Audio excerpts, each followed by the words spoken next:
नगर निगम शिमला के आयुक्त की अदालत के फैसले को जिला अदालत में चुनौती देने वाली याचिका पर अब 18 नवंबर को सुनवाई होगी। जिला अदालत ने स्थानीय लोगों की उस एप्लीकेशन को खारिज कर दिया है जिसमें मामले में पार्टी बनने की अपील की गई थी। मामले में अब अगली सुनवाई सोमवार को होगी, जिसमें जिला अदालत की ओर से मुस्लिम पक्ष की मुख्य याचिका को सुना जाएगा। मुस्लिम पक्ष ने जिला अदालत से बहस के लिए वक्त मांगा था।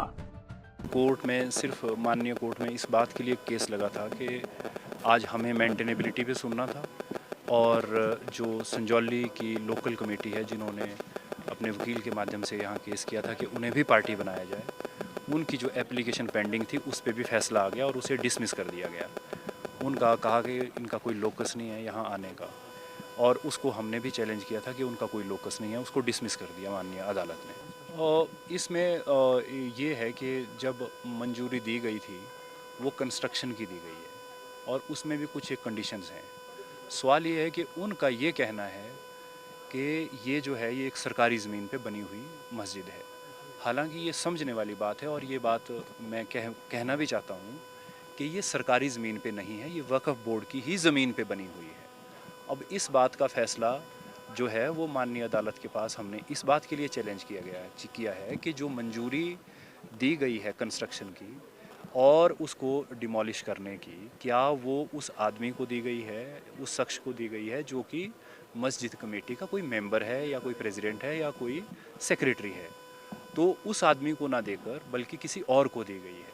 और जो कोई आदमी प्राइवेट कैपेसिटी में अपीयर हो भी रहा है तो उसको दी गई कोई मंजूरी, क्योंकि वक्फ एक सब की ज़मीन है, वो सब की ही ज़मीन है जो वक्फ बोर्ड से संबंधित हैं। इस वजह से जो उनका चैलेंज है वो उस बात पे गलत है कि ये कोई सरकारी ज़मीन पे बनी। ये मंडे के लिए स्थगित की है, उसके लिए आज हमने कोर्ट से टाइम लिया है कि अब कुछ पर्सनल कारणों की वजह से हम नहीं आज आर्ग्यू कर पाएंगे, इसलिए मंडे को आर्ग्यू करें। स्थानीय लोगों की ओर से पेश हुए अधिवक्ता जगत पॉल ने कहा कि उन्होंने कोर्ट के सामने अपना पक्ष 25 पन्नों का आर्गुमेंट पेश कर रखा है। जगत पॉल ने कहा कि मामले में उनकी पार्टी बनने से कोई ज्यादा असर तो नहीं पड़ता, लेकिन उन्होंने कोर्ट के समक्ष अपना पक्ष रख दिया है। सर, आज की प्रोसीडिंग में जो हमारी एप्लीकेशन है, हम पहले भी कह रहे हैं, उससे कोई ज़्यादा फर्क पड़ने वाला नहीं है। उसमें फैसला इधर आए या उधर आए, और हम जो कोर्ट को बताना चाहते थे वो हमने 25 पेज के आर्गूमेंट हमने सबमिट कर दिए हैं। आज जो हमने आर्गूमेंट सबमिट किए थे कोर्ट में, आज उसी के ऊपर कोर्ट ने कहा है कि आप जो इस कोर्ट में जो नीचे जो केस है वो सिर्फ इलीगल और अनऑथराइज कंस्ट्रक्शन का है और इंटरलिक्वेटरी ऑर्डर है। तो इंटरलिक्वेटरी ऑर्डर की अपील 253 में नहीं हो सकती है। 254 में ही प्रोविज़न है कि उसकी अपील जो है डिविजनल कमिश्नर के पास, फाइनेंस कमिश्नर के पास हो सकती है, वो कोर्ट ने बोला और हमने वो अपने आर्गूमेंट में लिख के भी दिया हुआ है। और हम जैसे बार बार कह रहे हैं कि ये जो मैटर चल रहा है ये अथॉरिटी और वायलेटर के बीच में है। अथॉरिटी म्यूनिसिपल कॉरपोरेशन शिमला है और वायलेटर इसमें एचपी वक्फ बोर्ड है।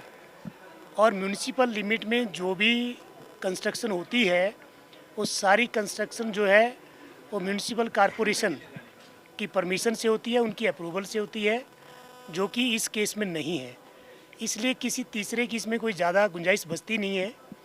लेकिन हमारे पास जो हमने एप्लीकेशन दी थी विदाउट थर्ड पार्टी ऑब्जेक्शंस, कोई भी एप्लीकेशन जो है वो ज़्यादा टिक नहीं सकती है कोर्ट में।